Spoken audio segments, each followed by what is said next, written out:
공급 과잉에 수요까지 줄며 침체에서 못 벗어나고 있는 석유화학 업계가 결국 통폐합에 첫 발을 뗐습니다.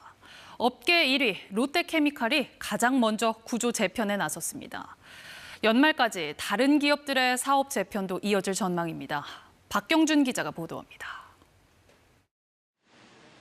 올해 3분기까지 이른바 석유화학 빅4의 누적 영업 손실은 5천억 원이 넘습니다.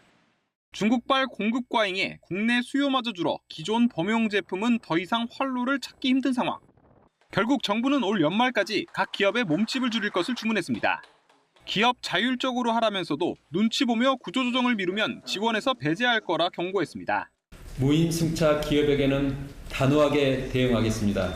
자구 노력 없이 정부 지원으로 연명하려 하거나 다른 기업들의 설비 감축의 혜택만을 누리려는 기업은 석 달여 만에 1호 사업 재편안이 나왔습니다.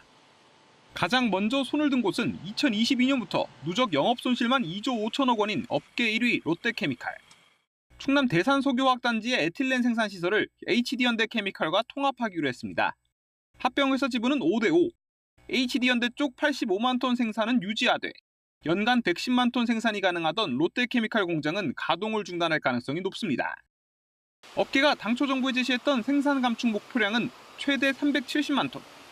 이번 통폐합으로만 목표치의 3분의 1을 채우게 되는 겁니다.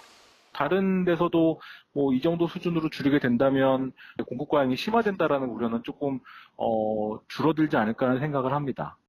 아직 눈치 싸움 중인 여수, 울산 등 다른 석유화학 단지의 사업 구조 재편 논의에도 속도가 붙을 거란 전망이 나옵니다.